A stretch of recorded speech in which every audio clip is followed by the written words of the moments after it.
How we doing? Sorry, we're a bit early, but I was having a little bit of technical problems. I want to make sure we're going to be okay. That's all right. Oh, look at everybody's nice face there. Hang around for you. So just get my, there we go, just so you can see the top of my head. Okay. And Mr. Hayes, can you see me back, I say back here? Yep. Yeah, everybody looks wonderful this morning. Can you hear me okay? Oh, Great, great, okay.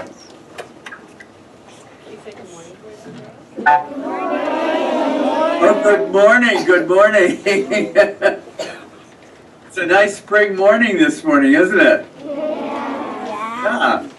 You don't have any snow down there, I hope?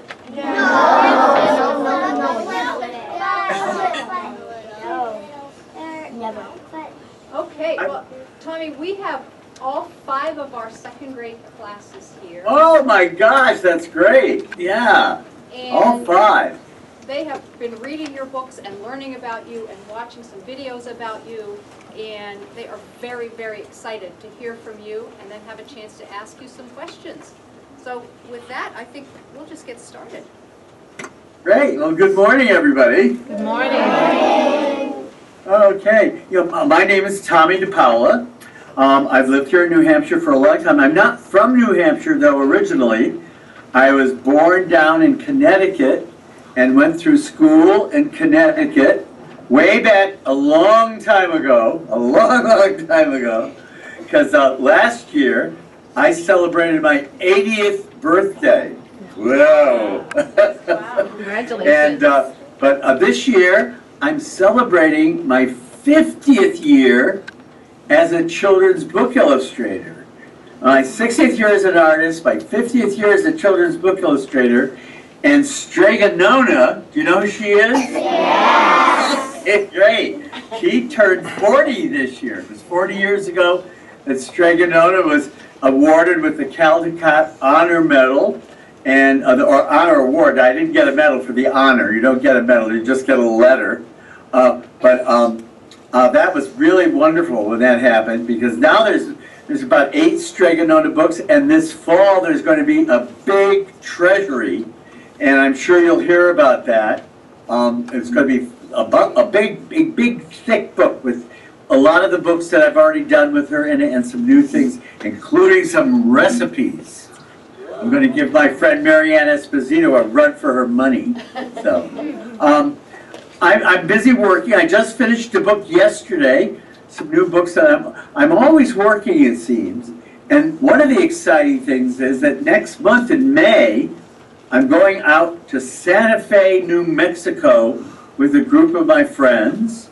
We're going out for a week. I haven't been to Santa Fe for a long time, and if you ever get the chance to go to Santa Fe, New Mexico, I can't think of a place that's more different than New Hampshire than Santa Fe. It does have mountains, but it's the desert, and it's very interesting. It's one of the oldest cities in our country, believe it or not. And I'm going out there with a trip with my travel agent and some people. We're going to visit some wonderful places, and I'm having a wonderful exhibition of paintings that are called mountains, streams, I forget what they call it, but anyways, they're landscapes of just from my head, not from looking and seeing, but just from my memory. And I'll make sure that my assistant sends the link to your teacher so you can look at those. There's an online exhibition just posted this week. So that might be interesting for you to see the other kind of art I do besides my children's books. So, okay, enough of my talking. I have a feeling there are a lot of questions in that room. So you want to get started on the questions? Sure. Yeah, great, okay. Do you want them to come to you and Chris repeat this one? Try talking for a minute, see if he can hear you. Stand up though, okay. Hi. Can you hear her okay? Yes, I can, yeah. I have a question. Have all your book ideas been accepted by your publisher? Have you ever been rejected? Yes, I have. Yes, I have been rejected. A lot. In fact, I have 2 whole drawers of things that have been rejected. That's what people don't realize. When I speak to young artists and illustrators and writers, they say, "Oh, they didn't like my story." I said, "Well, write another one." That's what I learned. You don't just keep on sending the same story. You have to write a new story. Put that one away. Maybe it wasn't very good. You know, I don't think that everything I do is great. In fact, last weekend, I cooked something that I've cooked a lot. It's called fettuccine with lemon cream sauce. And guess what? While I was busy talking, I wasn't paying attention, and the sauce burned, and I had to start it all over again. So I think that I've got a whole drawer, 2 drawers full of rejections. So don't feel bad if you get rejected. You can cry behind closed doors. Okay? That was a good question. I don't think anybody's ever asked me that before. Thank you, Emily. Thank You're you. welcome. Are you working on a new book? If so, can you tell us what the plot is? Yeah, I just finished a book called Andy and Sandy. Can you turn to your right so I can see your face? There you go. Yeah, that's good. Now I can see your face. You probably can see my face by looking over there. It's a new book called Andy and Sandy, and it's going to be a little series. And Andy is a little short boy, and Sandy's a taller girl with red curly hair and glasses.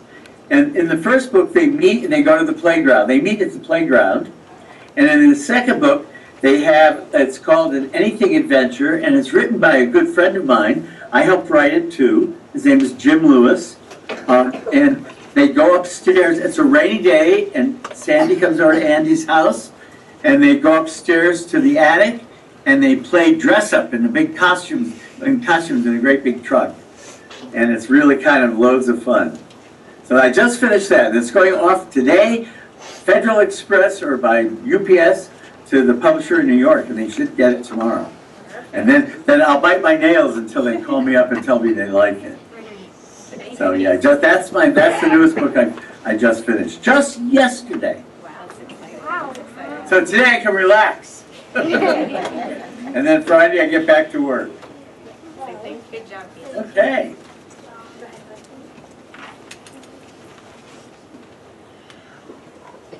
What is the most surprising thing you've learned in creating books? The most exciting thing is that I sit here all alone in my house and I write the stories and I draw the pictures, and then I get to find out that all kinds of people like you have read them. That's the most exciting thing, to find out that people that I don't even know. I've never met you before, and you must have obviously read my book. And by the way, I like your shirt with the crayons on it. That's really great. That's really great. Yeah, so yeah, that's the most exciting thing for me, is that people that I've never met will read my books. And I can tell my stories to all kinds of people. And then I get to meet them like this, like this morning. It's great, it's exciting. Thank you.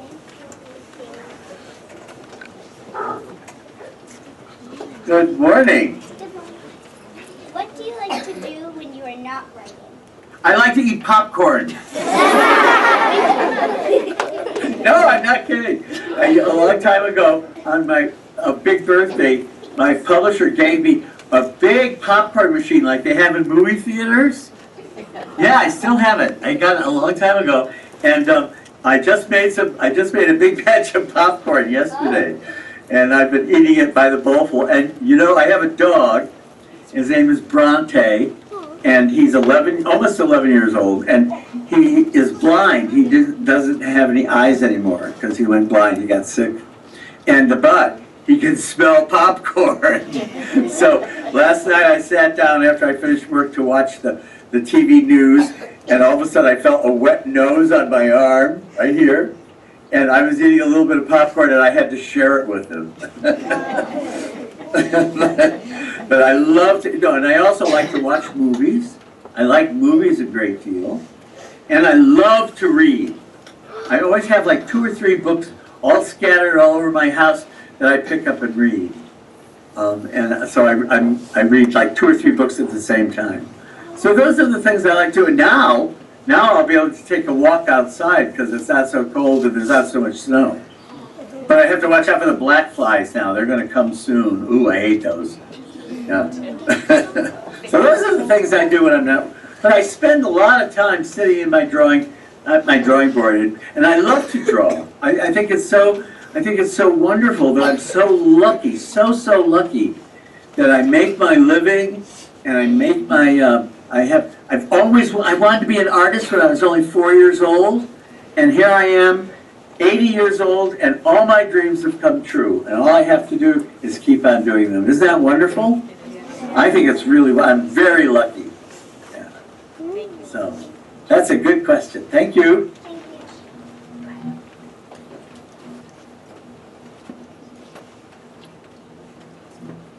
What is your work schedule like when you're writing a book? I'm sorry, what was that again? What is your work schedule like when you're writing a book?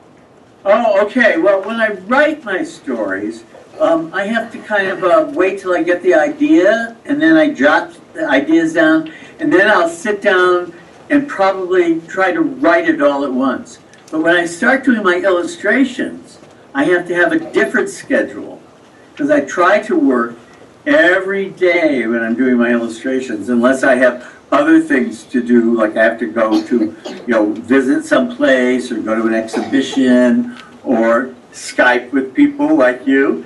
And when I try to be very disciplined, because otherwise it's very scary. I'll be honest with you. It's very scary to start a new project. I figure out all kinds of ways to avoid starting a new project. Does anyone else do that? Does any of the teachers avoid starting a new project because it's scary? Well, and you just have to get courage. And I remember I asked somebody, what should I do? And they said, oh, just do it. So I try to do that. And sometimes you just have to start. And then I learned that if I start with a piece of white paper, even if it's I don't type, I write my stories by longhand. So I'm always faced with a piece of blank paper. But the minute I make one mark on it, then I can get started. It's that first mark that's very hard. But then I work every day. Just like you have to go to school every day. I have to sit in my studio every day. Yeah. Good, that's a good question. Thank you. You're welcome.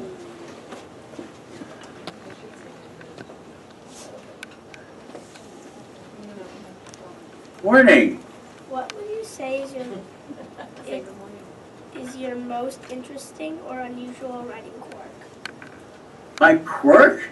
I drew the end of my pencil. Is that a quirk? My most unusual quirk is, let's see.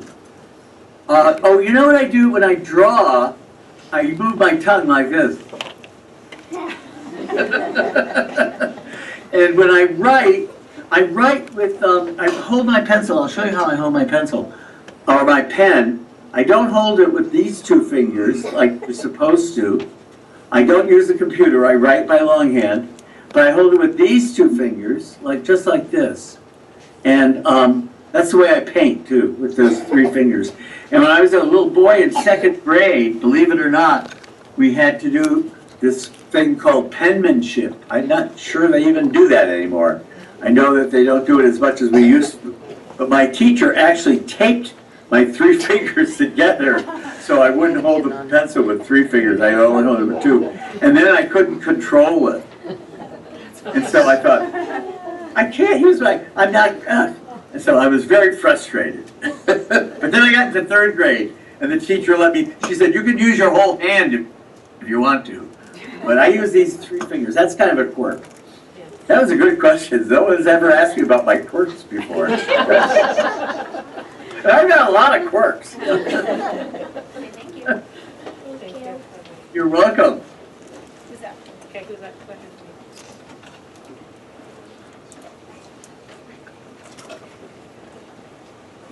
Is there anything you find very challenging or that you don't like when writing a book? Well, you know, the whole thing of creating something, of making something out of just of an idea is very challenging. But if I didn't like writing and illustrating books, I wouldn't do it. Because I think that, you know, especially books for young people, because I think if I didn't like writing my stories, you would know that, and you wouldn't like the books. So I have to be very honest, because I think that you kids are so smart that if I didn't write a good story, you'd let me know. So if anybody wants to let me know, please don't this morning. Send me a letter. No, that's one of the things I find challenging. Yeah. Good. These are such good questions. I knew kids in New Hampshire would have good questions.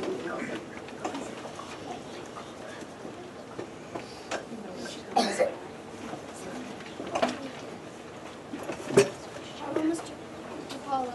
Hi there. This question has several parts. First, Okay. why did you decide to write Jack? Would you talk up just a little bit louder? First, why did you decide to write Jack? I like folk tales, and I like sort of nursery tales, and I got this idea that the Jack tales are this is kind of a grown-up thing, and the Jack tales are part of the folk tale literature. So, you know, Jack and the Beanstalk, Jack jump over the candlestick, Jack and his friend, Jack and his brothers. There's a lot of Jack tales. So I wanted to do a book where Jack would do the normal thing that Jack always does in a folk tale. He goes off to find his fortune. But then I wanted to, I always liked the story about Chicken Little. You know that story? Chicken Little that said the sky is falling. And it's called a progressive tale. This is sort of what grown-ups call it, where you go on a journey and you meet different people or different things along the way. So Jack met all the animals along the way, and I wanted the animals to make sounds, but I was making a book, not a movie or a tape. So I used rubber stamped words for all the animals to make sounds. And then at that one page where all the animals were talking at the same time and making a lot of noise, I had so much fun, because what I tried to do is make it noisy so you could see it instead of hearing it. And you could imagine hearing it, but you could see it with all the words. So Jack is, and Jack is sort of a, you know, the name is in children's folk tales. So it was kind of like calling somebody by a very common name. Okay, and you said it had several parts? Your question? Okay, what's the next part? Do you have a message or lesson for the readers? No, the message is that a lot of animals all together make a lot of noise. And then, I guess the message is the grumpy old man at the end says, "There goes the neighborhood." And the old lady said, "And it's about time." Because that's kind of a message. Maybe when you get a little bit older, you'll understand that a little bit better. But I just had fun doing all those rubber stamps with all the animals. And I loved painting those pictures. I get very excited when I paint. I get very excited. I layer. That's got lots of layers in it. I start with a dark color and I paint light colors over it. And then I paint like a blue over a green. And so I really get into the making of the pictures. Okay, and there's another part. Finally, are you planning to write a sequel? Well, I don't know. You know, I'm trying to think of an idea where I could sort of take the idea of Jack and the Beanstalk. You know, but I don't want him to. I don't know. I'm thinking about that. It would be fun to draw those people again. You know, like maybe I could do an adventure with the animals. Go off and they bring back Jack. You know, something. I don't know. I like to. I don't start out writing sequels unless it's like the project that we're doing now called Andy and Sandy. That's starting out right from the very beginning to be a sequel. I never planned to do more than one Stregonona book, but sometimes at night when I'm asleep, Stregonona comes and whispers in my ear and she says, "Do I have a story for you?" Now there's 8 Stregonona stories. The only stories that I thought was a real sequel were my 26 Fairmont Avenue books, because they're true stories. And I wanted to write about my own childhood.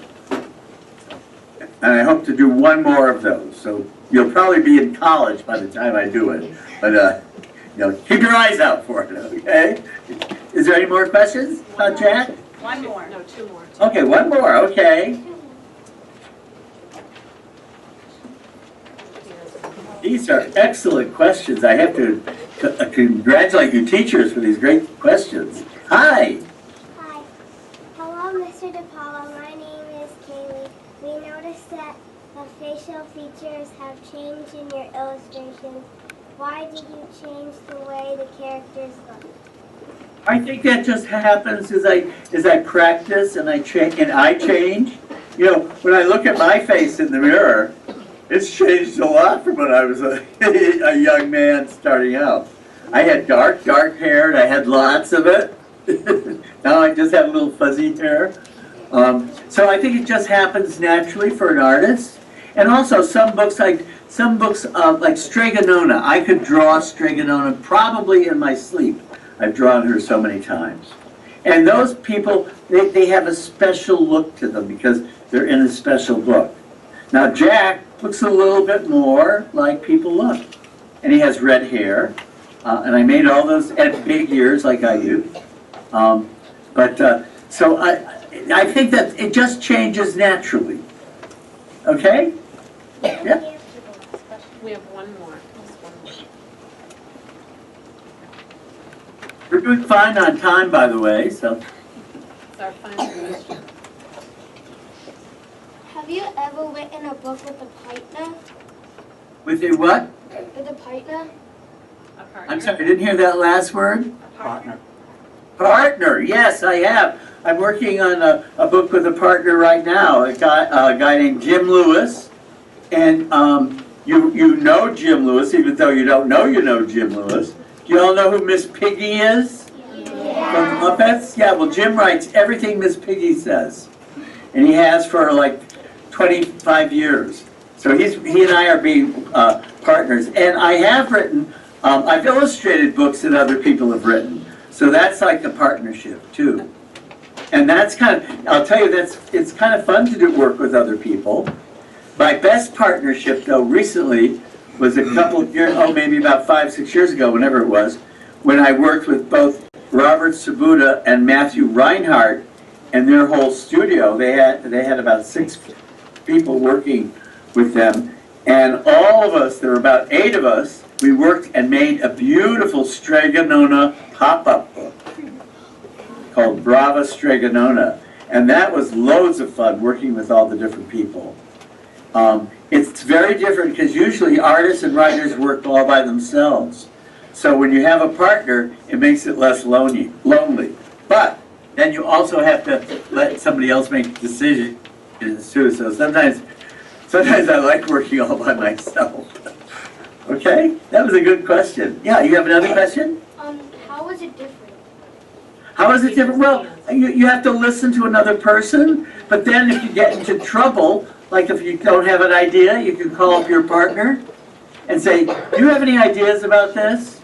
And we can discuss it. So it's just not being quite alone. There's always, in books though, there's always my editor and my art director to discuss things with.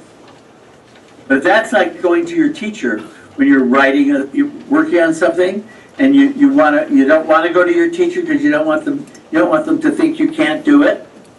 So, but with a partner, it's a little bit different. You can say to the partner, "Oh, I can't do it," and then it's nice to share ideas.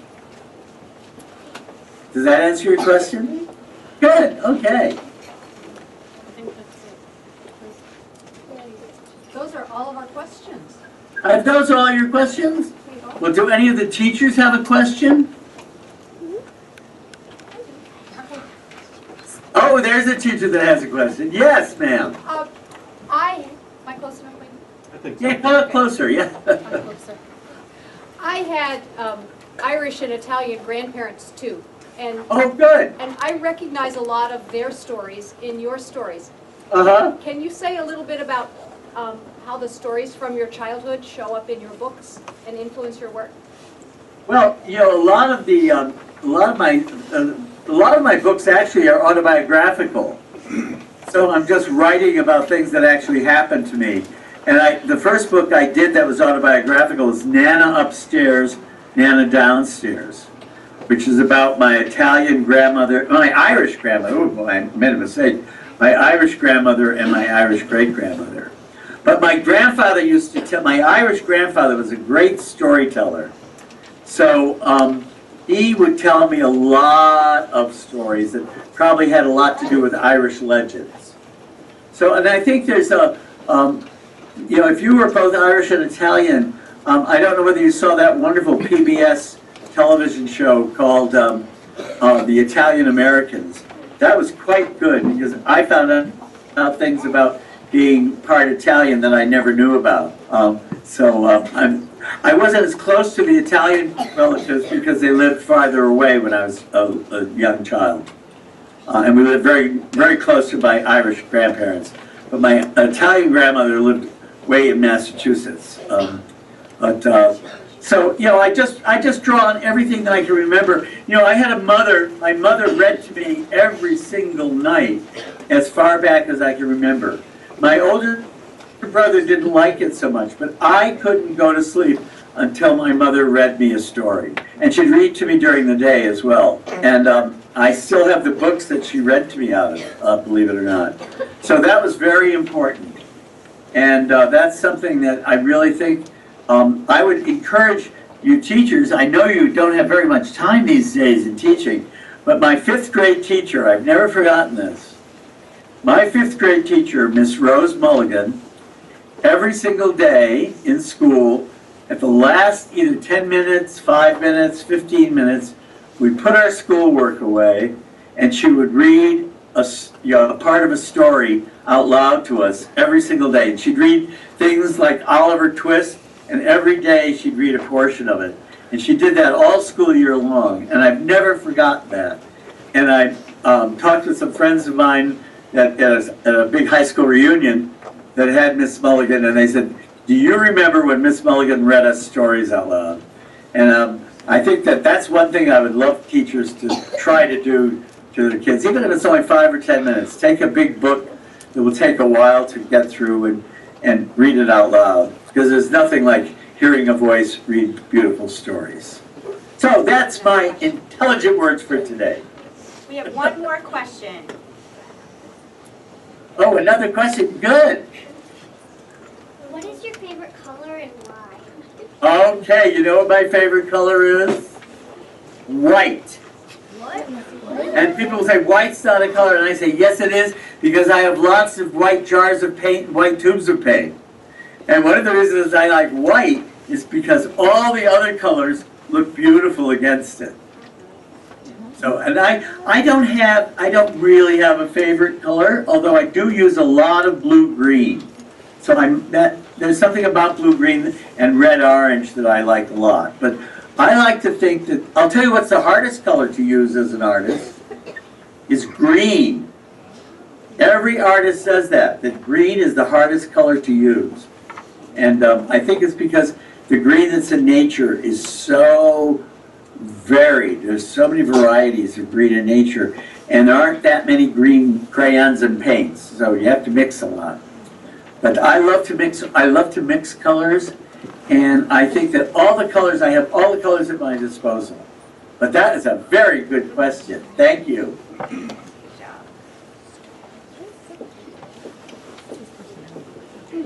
I think we're finished. Boys and girls, what should we say? Thank you so much. It was great talking to all of you, and I love doing this, so thanks, teachers. Thanks all 5 second graders, right? That's great. Yes. All 5 classes. I hope you have a wonderful spring, and school's almost over. But me again, okay?